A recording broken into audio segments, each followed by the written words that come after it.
Bonjour les élèves du deuxième année BIOF. Je vous présente la correction des exercices traitant les voies de la régénération de l'ATP nécessaires à la contraction musculaire. Ici en arabe أعزائي تلاميذ السنة الثانية بكالوريا أقدم لكم تمارين تعالج طرق تجديد الATP ضروري للتقلص العضلي. لازلنا في التقلص العضلي.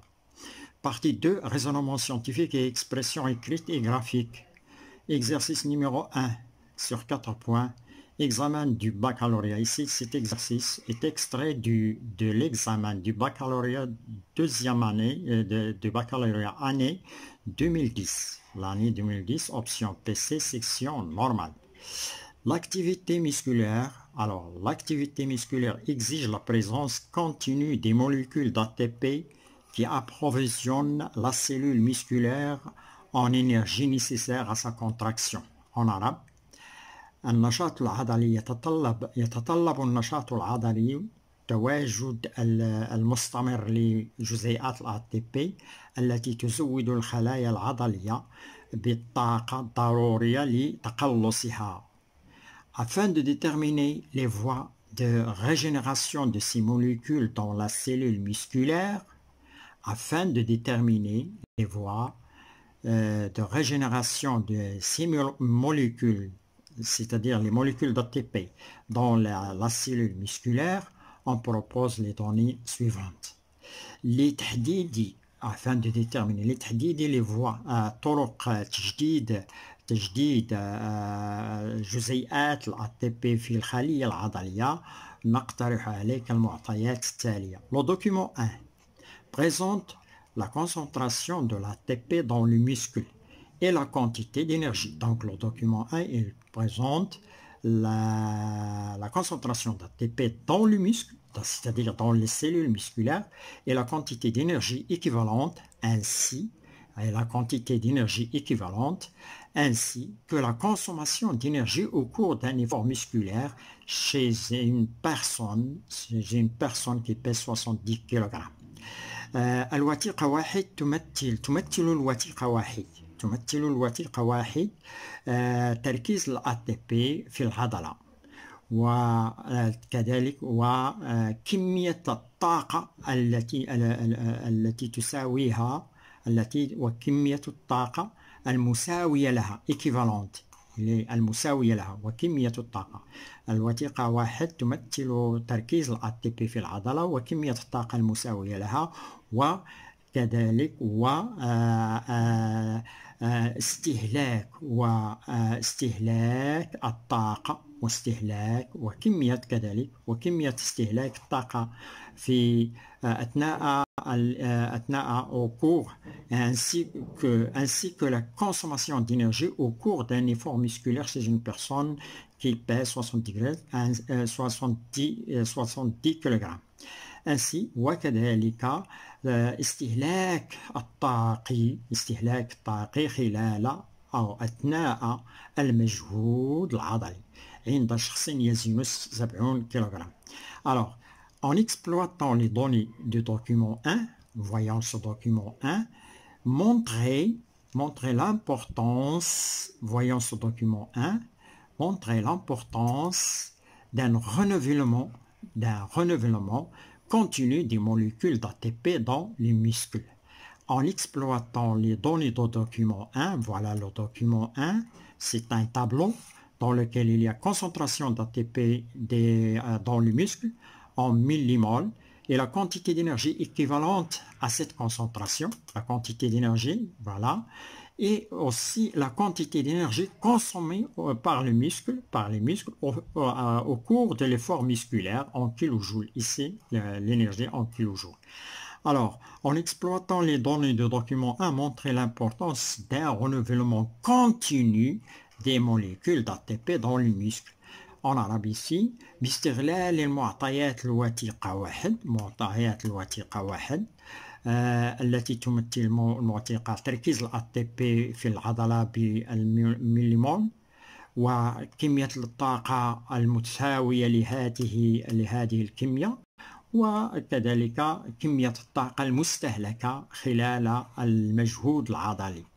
Alors, en exploitant les données de document 1, montrer l'importance d'un renouvellement continu des molécules d'ATP dans le muscle باستغلال المعطيات الوثيقة 1. بين أهمية التجديد المستمر لجزيئات الATP في العضلات. Alors, le deuxième en exploitant ces documents. Alors, la réponse, en exploitant ici, en exploitant le document 1, montrer l'importance, voilà, un relèvement continu dans le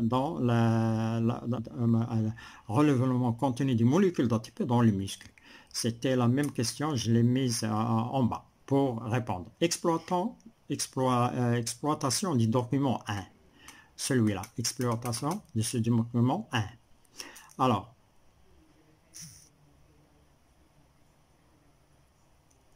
voyons comment on va l'exploiter. Ici, vous allez commencer par la quantité d'ATP dont le muscle fournit entre 5, voilà ici. Ici, vous avez la quantité d'ATP dans le muscle fournit entre 5,1 d'énergie ici, vous avez 5,1 et 7,5 kJ. Alors que l'effort musculaire a besoin ici, le muscle nécessite 35 kJ. Donc, la réserve du muscle en énergie est insuffisante pour satisfaire les besoins de l'effort musculaire. Ici, dans les muscles, il y a en permanent, une quantité d'ATP. Cette quantité d'ATP est équivalente à 5,5 et 7,5 kJ. Mais au cours de l'effort, il y a un plus qui s'ajoute. Il y a de plus 35. Vous avez la différence 35 moins 7,5. Il y a une grande différence. Donc, ici, on va conclure que lors de l'effort musculaire, il y a formation, il y a synthèse de l'ATP. D'où provient cette synthèse? Quelle est son origine? C'est ces questions qu'on va résoudre ici à partir de documents. On va montrer qu'il est important d'un renouvellement. Il provient d'un renouvellement de l'ATP. Alors, on arabe ici كمية الATP في العضلة كمية الATP في العضلة تزودها بطاقة تساوي 5.1 إلى 7.5 كيلو جول، ولكن المجهود العضلي يتطلب 35 كيلو جول. دونك المخزون الطاقي في العضلة غير كافي لتلبية حاجيات المجهود العضلي، غير كافي لتلبية الحاجيات غير كافي لتلبية المجهود العضلي.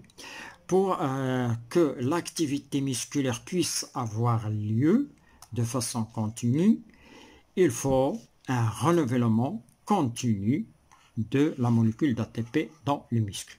Donc, puisqu'il y a une insuffisance d'énergie au cours de l'effort musculaire, donc il est obligatoire, le muscle a besoin de produire de nouvelles molécules d'ATP. C'est ce qu'on appelle une régénération des molécules. بما أن كمية الطاقة المستهلكة في المجهود العضلي أكبر بكثير في الحالة العادية، هذا يدل على أن العضلة لا بد من تجديد الطاقة ومن تكوين طاقة جديدة فيها، وهذا ما يمكننا من الإجابة على السؤال. Donc, on passe à la question suivante. Voilà.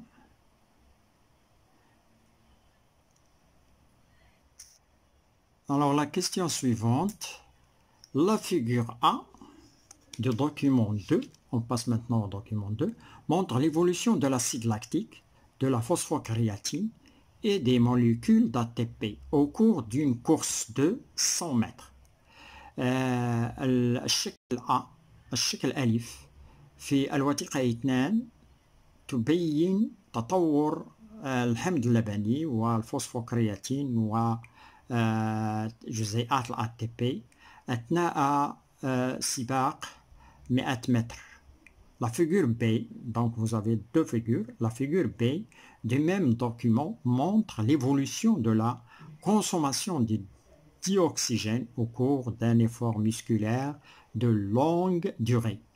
الوثيقة الشكل B في نفس الوثيقة يبين تطور استهلاك الأكسجين أثناء المجهود العضلي الطويل المجهود العضلي طويل الزمن أو طويل الوقت ذو وقت طويل. Voyons le document 2 et la figure A.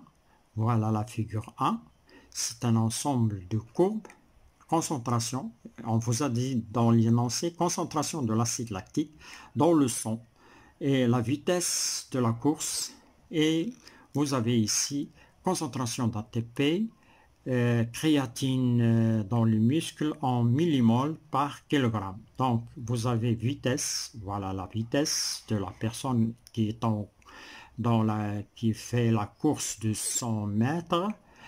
Voilà l'acide lactique, la concentration de l'acide, la courbe de l'acide lactique, celle de la phosphocréatine et celle de l'ATP. Alors, celle de l'ATP, vous avez l'ATP, la voilà, l'ATP, la courbe de l'ATP est presque constante. La course augmente, après, la vitesse augmente dans 100 mètres, ici. Phosphocréatine diminue. L'acide lactique augmente, mais à partir de 0. Ici, échauffement, pendant l'échauffement, donc ici, l'échauffement de la personne, des muscles de la personne. Mais au début de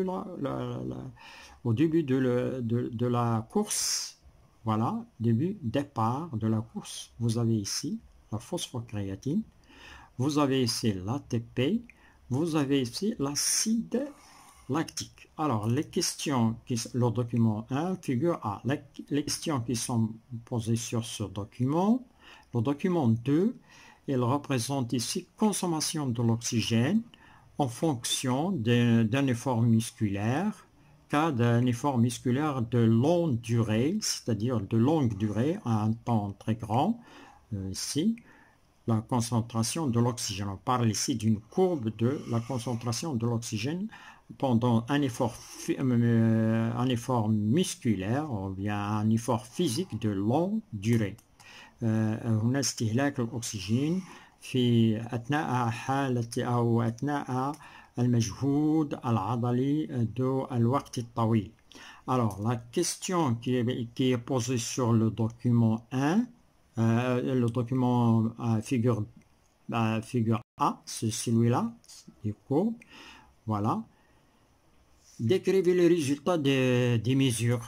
Décrivez les résultats des mesures représentés dans les figures, la figure B et la figure A en haut, et déduisez les voies métaboliques intervenant dans la régénération de l'ATP. Toujours on parle de la régénération de l'ATP.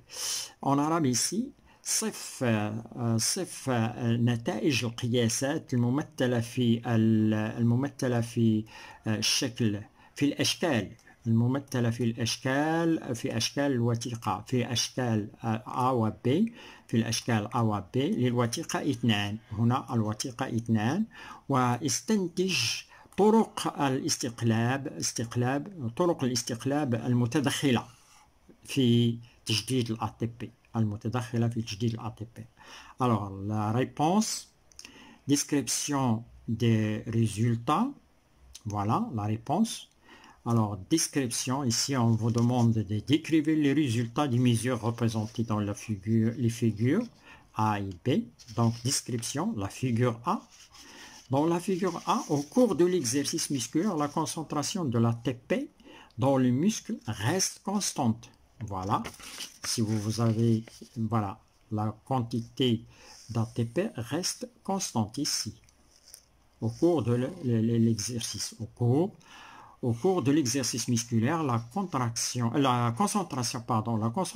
de l'ATP dans le muscle reste constante. On déduit que l'ATP est renouvelé, d'une façon continue, puisque au cours de l'effort musculaire, on a vu dans le tableau suivant avant qu'il y a un surplus au cours de l'effort musculaire, mais ici la concentration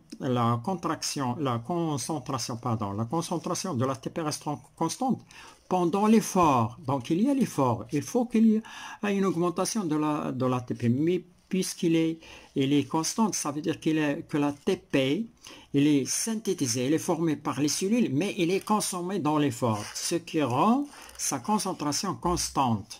Donc ici, au cours de l'exercice musculaire, la concentration de l'ATP dans le muscle reste constante. On déduit cette constante, on déduit que l'ATP est renouvelé d'une façon continue. C'est-à-dire, lorsqu'on exerce un effort, les muscles utilisent l'ATP, mais il est renouvelé, il est construit, ce qui rend la concentration de l'ATP constante dans l'organisme. Alors, au cours أثناء التمرين العضلي تركيز الATP في العضلة يبقى ثابتا. نستنتج أن الATP يتم تجديدها بصفة مستمرة. Plus on passe maintenant à l'autre courbe, donc la courbe de l'ATP, on a fini avec la courbe de l'ATP, on va passer maintenant à la courbe de la phosphocréatine. La phosphocréatine, la concentration de la phosphocréatine diminue progressivement dans le muscle. Voilà, la phosphocréatine au départ, ici, il diminue dans le muscle. Il diminue dans les muscles progressivement dans le muscle. On en déduit qu'il est utilisé dans le renouvellement d'ATP. Il est utilisé, pourquoi il diminue? Parce qu'il est utilisé pour le renouvellement d'ATP.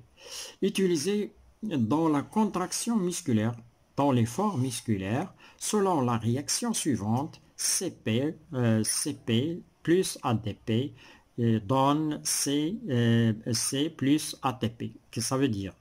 CP, ça veut dire phosphocréatine, plus زائد أدينوزين أو الأدينوزين ثنائي الفوسفات يعطي كرياتين زائد أدينوزين ثلاثي الفوسفات الATP الذي نحتاج إليه. Donc ici la phosphocréatine il est utilisé parmi les voies de régénération de l'ATP. Après ici vous avez d'autres réactions que nous allons voir par la suite, dans les courbes suivantes. On passe maintenant à la courbe suivante. Donc la phosphocréatine a été décrite. Voilà, description. Il y a une diminution de la phosphocréatine. Ça veut dire qu'il est utilisé dans la course. Il est utilisé dans la course pour produire l'ATP nécessaire à la contraction musculaire pendant cette course. On passe maintenant à la courbe suivante, c'est celle de l'acide lactique. La concentration de l'acide lactique augmente progressivement dans le sang au cours de l'exercice musculaire. Cet acide lactique, nous sommes ici, cet acide lactique cet acide lactique provient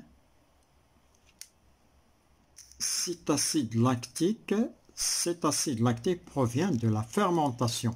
Ici, vous avez provient de la fermentation lactique qui a eu lieu dans le muscle et qui permet de renouveler les molécules d'ATP consommées dans la contraction musculaire selon la réaction suivante. C6H12O6, c'est le glucose. Pendant la fermentation lactique, il y a dégradation du glucose en acide lactique plus 2 ATP. Voilà l'énergie produite par la fermentation lactique ou bien la voie, on l'appelle aussi la voie de régénération de l'ATP par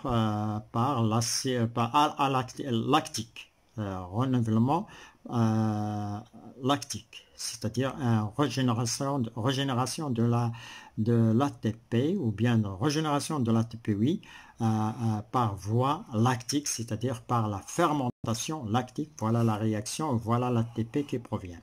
Alors,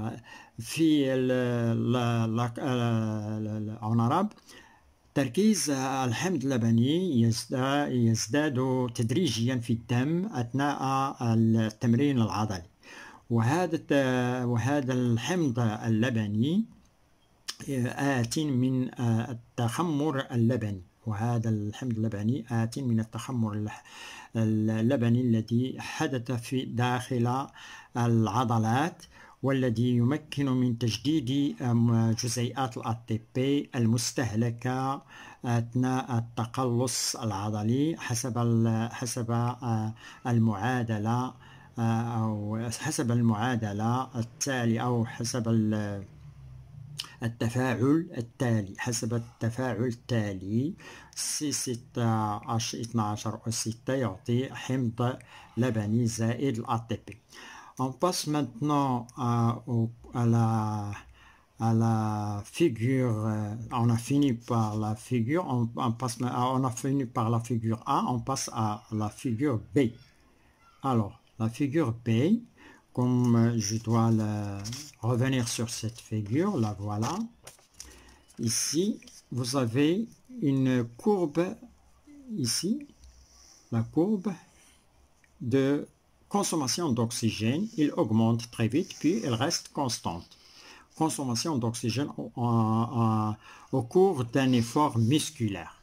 Alors, au cours de l'effort musculaire, voilà, au cours de l'effort musculaire long, ici il y a un très grand temps, figure B, la concentration d'oxygène augmente rapidement et se stabilise à une valeur maximale de 2 litres par minute, ce qui montre qu'il y a un renouvellement de l'ATP par la respiration cellulaire. Voilà ce que vous avez, ce que nous avons dit. Voilà. La concentration de la consommation de l'oxygène augmente très rapidement, progressivement, puis elle reste constante à 2 litres par minute. Ce qui montre pourquoi elle reste constante, ce qui montre qu'il y a un renouvellement de l'ATP par respiration cellulaire. Selon cette réaction, toujours le glucose plus l'oxygène 6O2 dans le CO2 plus de l'eau plus 38 ATP. Voilà l'ATP qui a été régénéré par la respiration. Il est en très grande quantité. En arabe ici, au cours de l'effort musculaire, أثناء المجهود العضلي الشكل باء، تركيز الأكسجين يزداد بسرعة ويستقر في قيمة قصوى 2 لتر في الدقيقة، وهذا ما يبين أن هناك تجديد الATP بواسطة التنفس الخلوي حسب التفاعل التالي، وهو الجلوكوز زائد الأكسجين يعطي ثنائي الأكسجين زائد يعطي ثنائي أكسيد الكربون زائد الماء زائد 38 ATP. On passe à l'exercice numéro 2. Cet exercice ressemble un petit peu au premier, mais il y a une petite différence dans la question qui a été posée sur cet exercice. Exercice numéro 2 sur 3 points, bac session normale 2013, option PC. Donc le diagramme suivant présente les différentes voies métaboliques qui interviennent dans l'approvisionnement du muscle en énergie nécessaire à la contraction au cours de l'effort physique. C'est la presque même question. Alors, vous avez ces pourcentages de dépenses énergétiques, vous avez des courbes. La première qui est en ligne continue, voie anaérobie à lactique. En pointillé, voie aérobie lactique. En pointillé étré, voie aérobie. Donc, question qui a été posée sur ce document. Voilà, question. À partir du document, dégagez l'ordre des voies. Ici, on vous demande l'ordre des voies métaboliques qui approvisionnent le muscle en énergie en fonction du temps, en montrant leur rôle dans le renouvellement d'ATP. Question en arabe ici.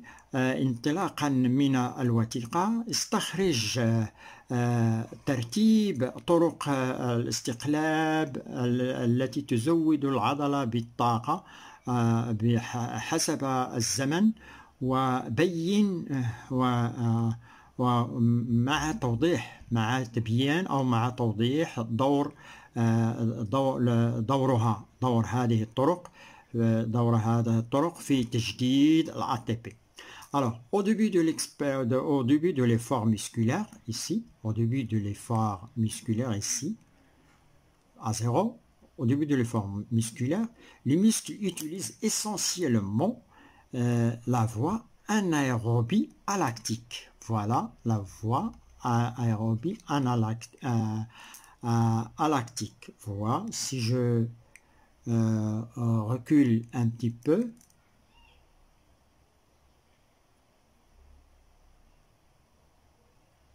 voilà. Les voies ici, la première voie, elle est utilisée au départ, à 0. Elle est utilisée, cette voie est utilisée, c'est la voie anaérobie alactique. C'est ce que nous avons dit dans la réponse. Alors, continuons. Au début de l'effort musculaire, les muscles utilisent essentiellement les voies anaérobie alactique. Après épuisement, lorsqu'il y a épuisement de ces voies, après épuisement de ces réserves en ATP, il utilise la voie phosphocréatine. La voilà, la phosphocréatine en pointu. Il utilise celle-ci. Il utilise celle-ci, phosphocréatine, pour régénérer l'ATP consommé. L'utilisation de cette voie diminue. Alors, il utilise cette voie, mais cette voie diminue après, progressivement avec le temps. Il augmente, il utilise celle-ci, mais il diminue progressivement avec le temps.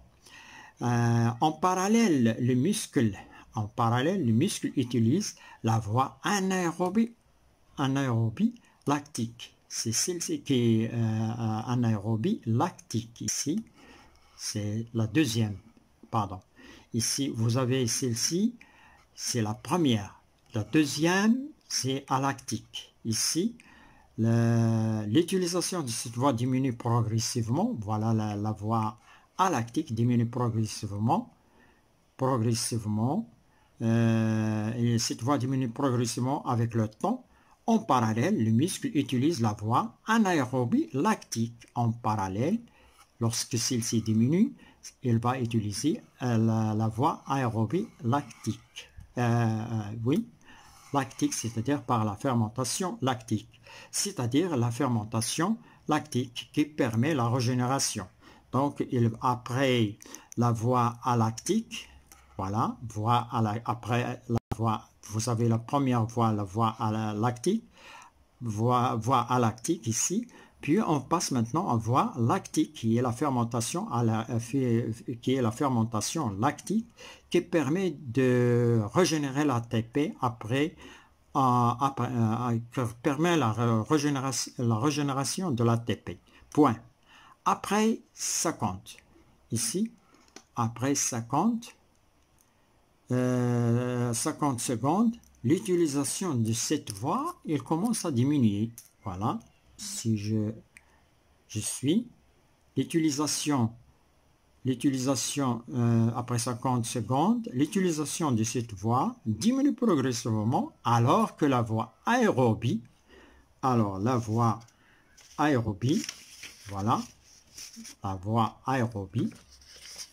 Maintenant, la voie aérobie, après ça compte, voilà, ça compte, celle-ci commence à diminuer progressivement, mais la voie aérobie commence à ça compte ici, elle a été déjà commencée au départ.